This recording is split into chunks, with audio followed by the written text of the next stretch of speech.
ഹിബോൺ ചാക്കോ എഴുതിയ അമർ എന്ന കഥ. Amar written by Hibon Chacko. Copyright protected. Amar action drama part 1.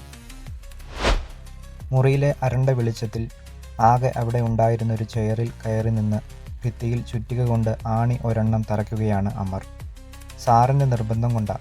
2 ദിവസം കഴിഞ്ഞ് കുറച്ച് മെയിൻ്റനൻസ് ഒക്കെ കഴിഞ്ഞ് താമസം തുടങ്ങിയാൽ മതിയായിരുന്നു. തൻ്റെ ഇരുകൈകളും എന്തിനെന്നറിയാതെ അല്പം ഉയർത്തി ഉപയോഗിച്ചുകൊണ്ട് അമറിനു പിന്നിലായി കോൺസ്റ്റബിൾ യൂണിഫോമിൽ നിന്നുകൊണ്ട് പ്രവീൺ ചെറിയൊരു ചമ്മലോടുകൂടി പറഞ്ഞു. പാതി യൂണിഫോമിലായിരുന്ന അമർ ആണി ഭദ്രമായി തറച്ചു കഴിഞ്ഞിരുന്നു. അവൻ ചുറ്റികയുമായി പിന്നിലേക്ക് തിരിഞ്ഞതും ഞാനെടുക്കാം എന്ന വ്യാജേന ഏകദേശം പഴയപടി തന്നെ മുറിയിൽ ആകെയുണ്ടായിരുന്ന ടേബിളിലെ ഫ്രെയിം ചെയ്ത ഫോട്ടോയിലേക്ക് പ്രവീൺ തിരിഞ്ഞു. ഞാൻ എടുത്തുകൊള്ളാം. പ്രത്യേക ഭാവമൊന്നുമില്ലാതെ അല്പം ഗൗരവത്തിൽ ഇങ്ങനെ പെട്ടെന്ന് പറഞ്ഞുകൊണ്ട് ചുറ്റികയുമായി അമർ ചാടിയിറങ്ങിയെത്തി. ഫോട്ടോയ്ക്കരികിലെത്തി അറശമട്ടിൽ തന്നെ പ്രവീൺ നിന്നു. ചുറ്റിക കോൺസ്റ്റബിളിന് മുന്നിൽ വെച്ചിട്ട് പരസ്പരം വൃത്തിയാക്കിയ കൈകളിൽ ആ ഫോട്ടോ ഭദ്രമായി എടുത്തുകൊണ്ട് പ്രവീൺ നോക്കി നിൽക്കെ അമർ ചെയറിൽ കയറി നിന്ന് പഴയ പോലെ ആണിയിൽ തൂക്കിച്ചേർത്ത് ഭിത്തിയിൽ ഭദ്രമാക്കി.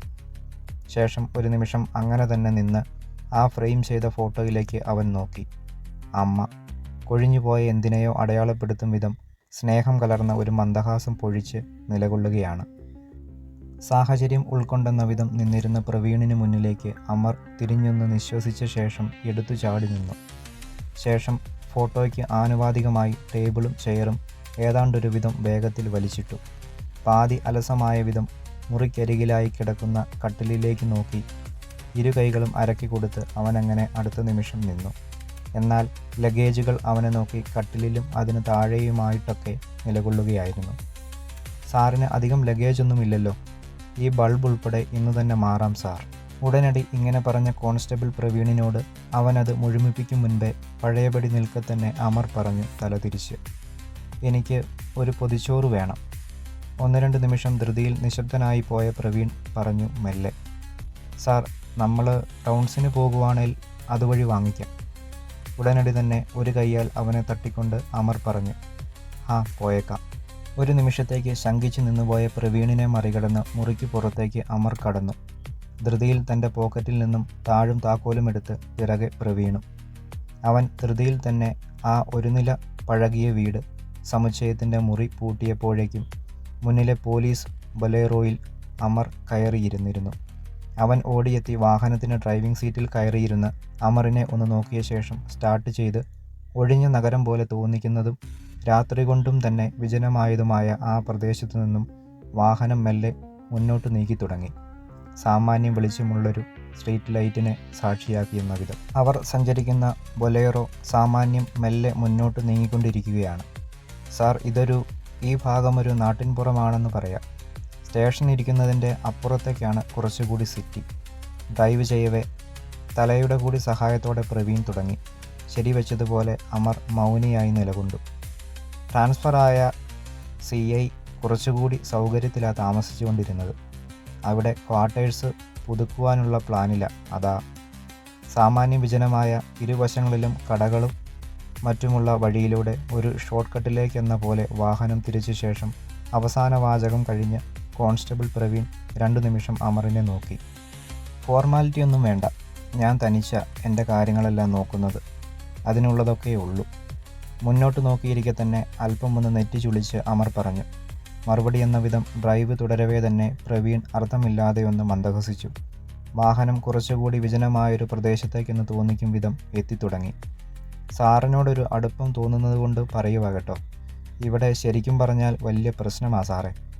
ഒന്ന് നിർത്തി വാഹനം മെല്ലെയാക്കി റോഡിലെ കുഴിയിൽ നിന്നും വെട്ടിച്ച് മുന്നോട്ട് നയിച്ച ശേഷം പ്രവീൺ തുടർന്നു. ക്രൈം റേറ്റ് കൂടുതലാണെന്ന് പരാതിയുള്ളതുകൊണ്ട് CIമാർ ഇങ്ങനെ മാറിക്കൊണ്ടിരിക്കും. തൻ്റെ തലയൊന്ന് ലഘുവായി ഒത്തവിധം വെട്ടിച്ച ശേഷം പക്ഷേ നൈസായിട്ടങ്ങ് പോയാൽ ഒരു കുഴപ്പവുമില്ല. അതുകൊണ്ടിവിടെ വലിയ പ്രശ്നമില്ലെന്നും പറയാം. നിർത്താതെ എന്നാൽ ധൃതിയിൽ കൂട്ടിച്ചേർത്ത് നിർത്തി പ്രവീൺ. എല്ലാം സാറേ മുകളിലുള്ളവർ തമ്മിലുള്ള കളികളല്ലേ. ഇവിടെയും എല്ലാം നടക്കുന്നുണ്ട്. യാഥാർത്ഥ്യങ്ങൾ പുലമ്പുന്നത് പോലെ ഇരുവരും വാഹനത്തിൽ തുടർന്നു. ഈ നേരം വരെ താണ്ടിയ വഴികൾ അവരെ അടയാളപ്പെടുത്തി ആ നിമിഷം. വഴികാട്ടി എന്ന പോലെ മഞ്ഞ വെളിച്ചവുമായി നിലകൊള്ളുന്ന വഴിവിളക്കുകളെ കടന്ന് ബൊലേറോ ചെറിയൊരു വളവിലേക്ക് എത്തിക്കൊണ്ടിരിക്കുകയാണ്. അവിടെ അരികിലായി ചേർന്ന് ചെറിയൊരു മൈതാനവും കാവലായി വലിയൊരു വടവൃക്ഷവും കൂട്ടിനൊരു പ്രായം ചെന്ന് മഞ്ഞ വെളിച്ചം തൂകി നിൽക്കുന്ന വഴിവിളക്കുമുണ്ട്. 2 വളവ് കൂടി കഴിഞ്ഞാൽ ചോറ് വാങ്ങാം, പിന്നെ നല്ലൊരു കട നമ്മുടെ സ്റ്റേഷൻ്റെ അപ്പുറത്തേ ഉള്ളൂ. പ്രവീൺ ഇങ്ങനെ പറഞ്ഞതും അടുത്ത നിമിഷത്തിൽ വണ്ടി സഡൻ ബ്രേക്ക് ചെയ്യേണ്ടി വന്നു. ഏകദേശം വെളുത്ത നിറമുള്ള ഷർട്ടും മുണ്ടും അലസമായി ധരിച്ച് കയ്യിലൊരു മദ്യക്കുപ്പിയുമായി മുന്നിൽ പെട്ടിരിക്കുകയാണ് ഒരുവൻ. അവൻ്റെ മുഖം തിരിച്ചറിഞ്ഞ് പ്രവീൺ ഒരു നിമിഷമൊന്ന് പതറി. അല്പം അകലെ ഇരുട്ടിൻ്റെ മറ പരമാവധി പറ്റി മറ്റു ചില ആളുകളും എന്തൊക്കെയോ ഉറക്കെ പിറുപിറുത്ത് വ്യവഹരിക്കുന്നുണ്ടായിരുന്നു. പോലീസ് വാഹനമാണെന്ന് തിരിച്ചറിഞ്ഞ അവൻ വണ്ടിയുടെ ബോണറ്റിൽ സാമാന്യം പോന്ന 2 തട്ട് തട്ടി. എന്തോ പറയുവാൻ തുടങ്ങിയപ്പോഴേക്കും വേഗത്തിൽ ഡോർ തുറന്ന് പ്രവീൺ ഇറങ്ങിച്ചെന്നു. അമർ വേഗം വണ്ടിയുടെ ഹാൻഡ് ബ്രേക്ക് വലിച്ചു. അതെ, പ്രശ്നമൊന്നും ഉണ്ടാക്കരുത്, ഞങ്ങൾ റൗണ്ട്സ് കഴിഞ്ഞ് പോകുന്ന വഴിയാ. സിഐയാ പുതിയ.